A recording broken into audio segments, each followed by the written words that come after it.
Hello and welcome to episode 1 of How to Fortnite Like a Pro. Today we're going to start at the very basics, meaning your keybinds and other settings you need to be using. Yes, I know this can be pretty boring, but it's also extremely important in becoming a pro player. What keybinds you use can insanely affect how long it takes you to get better at the game. Now with that being said, I'm going to make sure that by the end of this video you know exactly what keybinds you should be using, so that next episode we can dive right into building.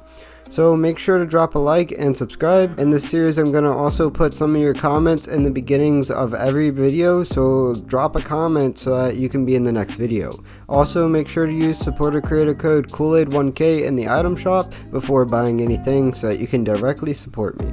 Now without further ado, let's get right into today's video. Okay, so first of all I would like to teach you what optimal keybinds are, because players like Noah Rayleigh, Mongrel, Benji Fishy, Clicks, Epic Whale, Vidil, basically every tier 1 pro uses them, and there's a reason for that. So optimal keybinds mean that you can hit every building bind and also move in every direction at the same time. So if you're running to the right side, you should be able to hit your cone, floor, wall, and ramp while doing so. And the same goes for the left side too. This allows you to combine building with your movement and gives you endless opportunities to outplay your enemies.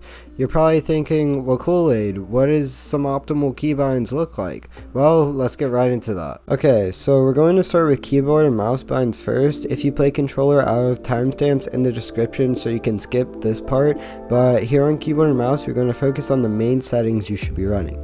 Okay, so first of all, starting at your movement, it should always start with WASD, but you can spice it up with a little bit of double movement binds. I'll show you why in a minute. I like to use pinky binds for double movement as it is easy to hit and you don't have to spam it, so the pinky is the best finger for that. Next, going to sprint, I always say that you should use auto sprint on because you never need to not sprint and it just makes your life easier. Next is crouch. I once again say you should use a pinky bind for this because it allows you to crouch while moving in any direction. I use tab over control because tab is bigger, making it easier to hit. Moving down to your combat settings, first thing we should change is your use keybind.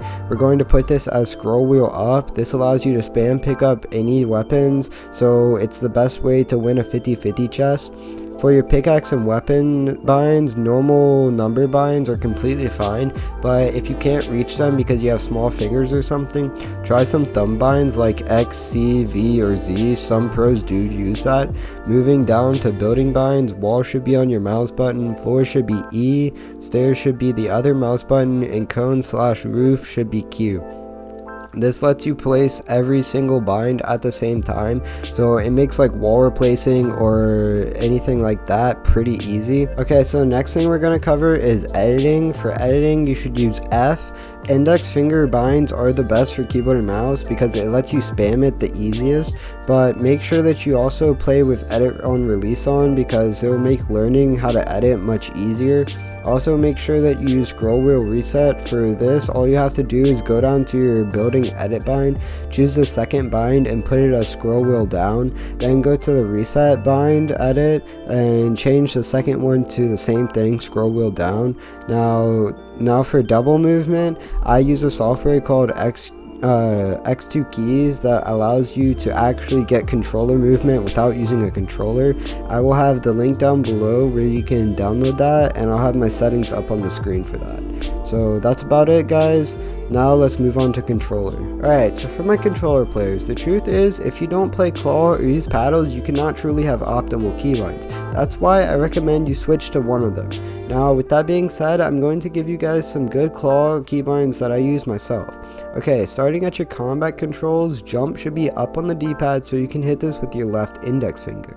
Switch mode should be on the right hand side, the circle, so that you can hit it with your right index finger, and pickaxe is going to be triangle.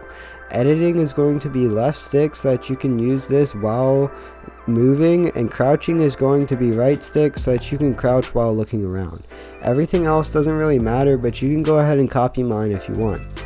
Moving on to where building keybinds, we're going to not change anything and we're going to move on to editing. For editing, we're going to change the right bumper to reset, and we're going to make the left trigger to confirm so that we can reset as fast as possible. Yes, it's going to take some time to get used to, but once you do, it's going to be so much faster than before. Now, for controller sensitivities, I recommend you try out some for yourself, but if you want to go ahead and copy mine, here are all the ones that I use. I recommend you go ahead, you change them up, see what you like, and then once you finally figure out what you want, you go from there.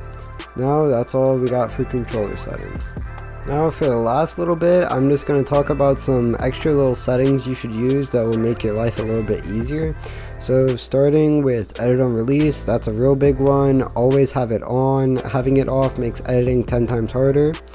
Number 2 is going to be auto open doors. It's super useful and it allows you to automatically open doors just like in the name. So whenever you're building, you accidentally make a door, you'll run right through it.